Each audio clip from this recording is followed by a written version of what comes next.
In today's video, I'm going to be showing you what I've been doing the last week, which is filling pages filled with these doodles, these doodled people. Not just going to be showing you what I've been doing, I'm going to be showing you how to do it as well. So you can see I've broken this sheet into shapes, poses, clothes, accessories, and that's the kind of thing we're going to be learning today. All you need is a pen and a piece of paper or a sketchbook. I'm going to be using this sketchbook today and actually creating this page along with you. This all comes from a Skillshare class as well. So I have made a Skillshare class which is an hour and 20 minutes of learning all sorts of techniques to do with doodling people and adding all those different bits of fun, even giving them pets and things like that. If you want to join me on Skillshare, then you can use my referral code below to get a month free. And the good news is Skillshare have recently opened up, so they no longer require you to get a year membership. You can get a monthly membership now, which is much more achievable, much cheaper for many people. And then we can just immediately dive in and get started.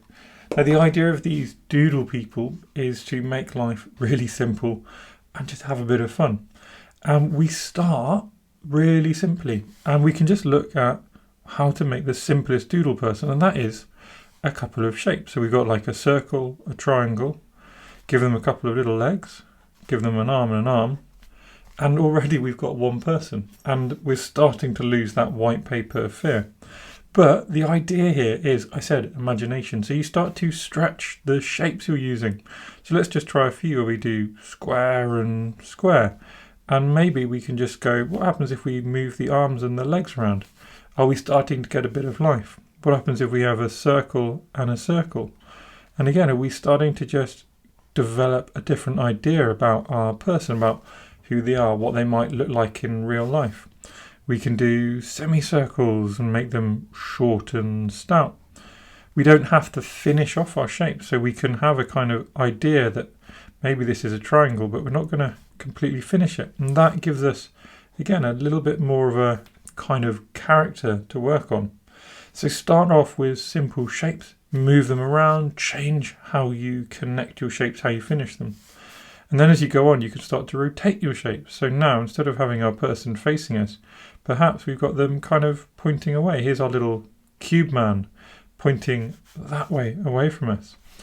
Maybe we can have them pointing directly, looking in the opposite direction, and that way we sort of lose a lot of the head and we get another of our very simple shapes kind of pointing down. And I know what you're thinking at this stage. Toby, this is ridiculously simple. And yes, it is. But this is where you start, and it's very easy then to build things up. The next principle that we should just have a look at is how to create a little bit more dynamism, a bit more life. Now, excuse me while I do a not person. So I'm going to do a circle here. And how do we make this circle 3D? We make a bold line on one side. We do a little bit of hatching. And those really simple bit of hatchings gives us a 3D feel. And why not? Because we're just doodling people. Why not give them a pair of legs and some arms? And actually we have made a person. And we can start putting this kind of bold line and hatching into practice. So let's do a few more of our very simple people, just playing with different shapes. Remember, don't have to finish all our shapes. They can be left something to the imagination. We can sort of stack up shapes as well. We might get someone who's got, I don't know, a funny top on, and that's why we've decided to split them into a couple of shapes. With this bit of bold line, with a bit of hatching, we can separate things out. We start to develop a real sense of this person. And then we can start, now we've got simple people, we've got simple 3D effects, we can start getting them to move around. So a very stationary person, they might be blocky, they might be very straight, their hands might be somewhere in their pockets, their legs together.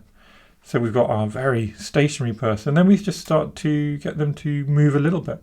Maybe they are bending over, so we just give their back a kind of little wobble, bring their head to the front, get that nice shadow that their head's going to be casting, and there we go.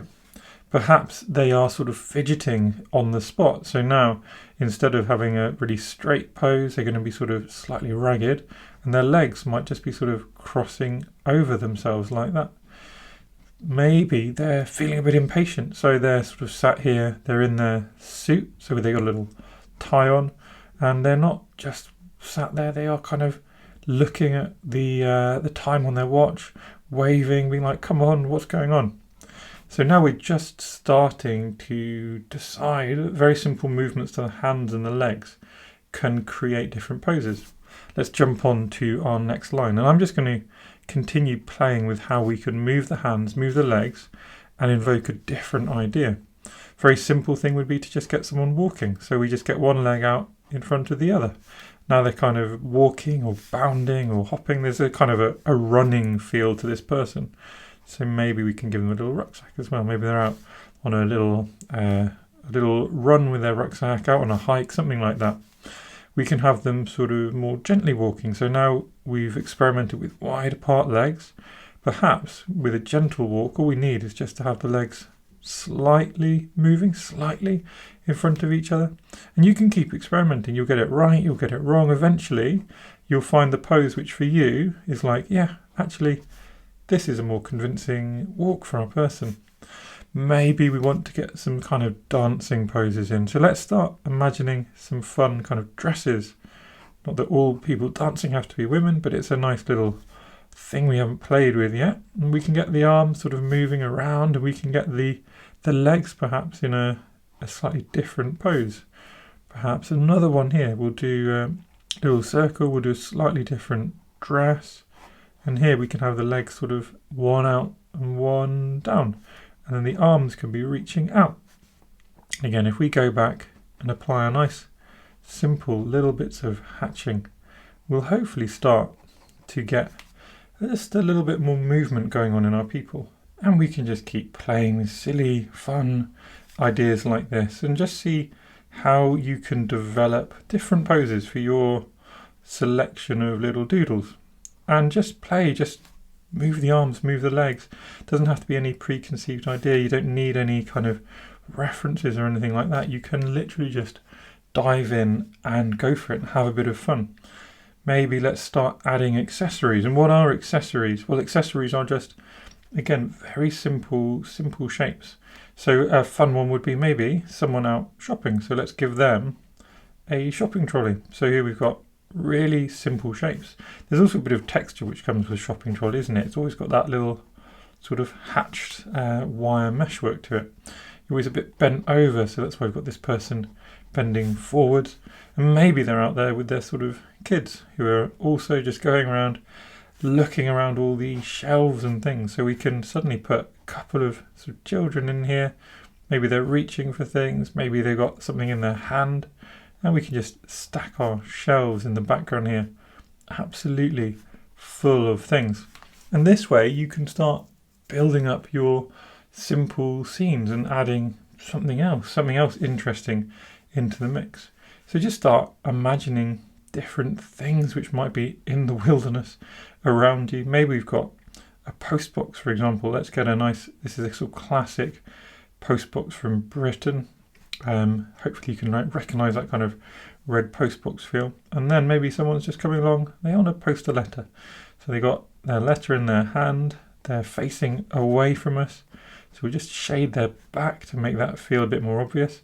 They're sort of walking a little bit, so we just get their legs hopefully in that walking pose. And maybe they've got a bag, they're just out shopping or something as well. Another very simple doodled person in a silly little doodled scene. Maybe next to them we've got a bush, so we can start spreading away from this kind of having to have people as our simple doodles. And now we can just do a little simple bush shape. And again, these ideas of bold lines and hatching, the same thing we did with our initial spheroid man, we can keep playing with over here. Now, what else can we have a little play with? What we've not touched on much yet is having some fun with clothes. So all these people have got very simple dresses and things on, haven't they?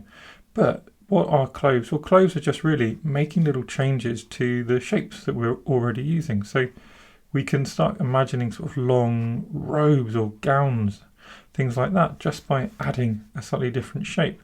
And we can use our lines not just to create that 3D feel, but to start thinking about textures and patterns which might be on our different clothes, on our different people. We've got a sort of frilly long gown here.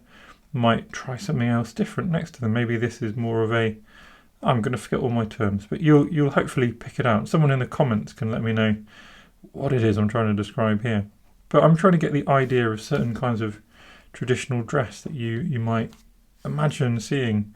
I don't want to be too specific. I don't want to sort of appropriate any cultures or anything like that. But you can imagine how you can use these very simple ideas to start dressing your people up in little simple costumes, in different dress and things like that. Something I am more confident in doing, of course, is that traditional Londoner, that London suited and booted man. So there's lots of ways we can play with that idea. So you just pop a little tie underneath our little head. And the head doesn't have to be a circle. I've been doing lots of circles because that's what I enjoy most often. I just think it's a nice way of representing a head. But let's start with a circle here. We get our little man, and he can just have a shirt on. Don't have to actually show the legs. But we could start making him more sort of stressed. Let's make that tie a bit ragged, and let's make him a bit sort of more ragged in his shirt as well. He can have sort of trousers on this time. Again, just simple shapes. And maybe he can have a little square head there as well. All just kind of with the bolder lines, with different bits of hatching, all starts adding more character. Maybe the reason he's stressed is because he's having to carry loads of stuff. So we'll give this next suited and booted man something heavy to carry in one hand. And then, of course, in the other hand, he can have a big bag. And again, wow, what a lot to carry. I'm not surprised he's sort of stressed and finding life a bit difficult. And what else can we do? Let's do some big coats. Big coats are always a bit of fun. So again, we're just imagining the kind of simple shapes. And then the key here is like separating it out, isn't it? So we have that separation, which is what divides our coat and shows that we've got like an inside. We can get that inside through a little bit of hatching. Little circle head again. I'm obsessed with the circle heads, aren't I? And let's get some movement in the legs. Let's just cross them over. Again, just something different happening. We talked a bit about accessories, and I said I'd do more accessories, so let's do an accessorized person with a big coat. This time they can be facing away from us, so we see only a little bit of their head. Got their legs here. Maybe we just have their leg again, a little bit of movement, and they've got a little bit of luggage that they are carting behind them. A couple of wheels on makes that obvious as well, hopefully. And let's keep going. So let's try someone, this isn't an accessory, but let's try someone sat down, and we'll get them, so we've got them sort of sat, so their head's lower. Then we just need to get their legs kind of jutting out a little bit. And then we can imagine that they are in fact on a bench. So we just draw those kind of classic horizontal lines that the bench forms. Get the legs in. And again, it might be a nice one where we have just a little hedge going on behind. And look, we are really quickly, or fairly quickly at least, filling up our page with loads of ideas. I'm going to just keep going now. I'm going to speed up the video, give you more ideas. I'll fill up my next couple of rows and just see what you do, see what you think, and come up with your own ideas and have a bit of fun playing with shapes, playing with these bold lines, with hatching, and then applying different clothes, different textures and different kind of situations on your people. There's obviously a lot I haven't touched on here, and there is so much we can do, and I do try and cover a whole load more in my SKILLSHARE class, where we break this down into all sorts of steps. We go into a lot more detail about how to add clothes, how to give people character, how to add scenery around them, how to even give them a job. And at the end we have some real fun where we actually create a self-portrait, because there's nothing more fun than creating a little silly self-portrait in a sort of doodle stick manner. As you can see here, there are loads of things we can keep doing. I'm having plays with different kind of shapes, giving someone a camera that she's having presumably taking a selfie or having a look in. We can even make little silly robots using the same ideas. It's just a way of creating art which is really simple, really fluid, and something you could imagine just sitting in front of the TV or sitting in a cafe and doing, perhaps picking people out from in front of you to create these scenes. You can see here one of my characters got a little dog, and sketching animals is another really great way of using this technique. With that, I hope you've enjoyed yourself. I hope you fill a couple of pages in your sketchbook with your little doodle sketches. Perhaps use them to create little Christmas cards, maybe making a little robin like here. Don't forget to subscribe, comment, let me know what you think of this, if you enjoyed it, and I will see you in the next video. So thank you everyone for watching my little sketching videos. If you enjoy my content, please do subscribe to my channel because it makes me really, really happy. Thanks again.